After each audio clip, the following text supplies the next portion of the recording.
Tirs de gaz lacrymogène contre jets de pierre, les routes jonchées de cailloux, de briques et de pneus brûlés. La capitale sénégalaise Dakar est depuis mercredi le théâtre d'une guérilla urbaine entretenue par des pros Ousmane Sonko.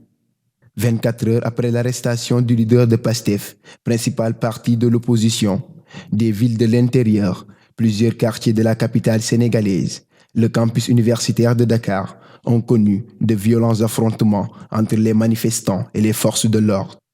L'inquiétude gagne les populations et mobilise les leaders de la société civile qui ont interpellé le pouvoir et l'opposition à préserver la stabilité du pays. La plateforme de la société civile Jàmmi Réwmi constate les faits ci-après. Le préfet de Dakar, qui appelle les forces de défense et de sécurité à lancer une offensive sur les journalistes pour les empêcher de faire leur travail, le saccage des biens publics et privés, l'intervention du CNRA, non pas pour préserver la liberté de presse, mais pour menacer certains groupes de presse dans leur droit d'informer.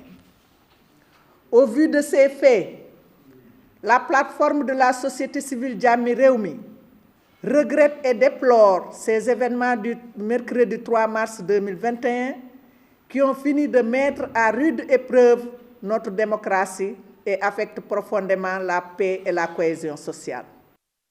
Une grande marche de la société civile et des partis de l'opposition est prévue pour ce vendredi 5 mars à Dakar et dans les capitales régionales. Et déjà, des mises en garde sont adressées au gouvernement pour ne pas interdire cette marche nationale. La plateforme Jàmmi Réwmi rappelle à l'autorité que la manifestation est un droit constitutionnel qui permet à chaque Sénégalais d'exprimer son opinion au moment où il le juge opportun. La plateforme Jàmmi Réwmi appelle les autorités à la sérénité et à laisser les populations s'exprimer, à garantir l'exercice de leurs droits conformément à la Constitution. Le bilan des manifestations depuis mardi est de 1 mort, un manifestant décédé à Bignona, dans le sud du pays, et de nombreux blessés, dont Cheikh Gueye, reporter d'images de notre chaîne Ouest TV.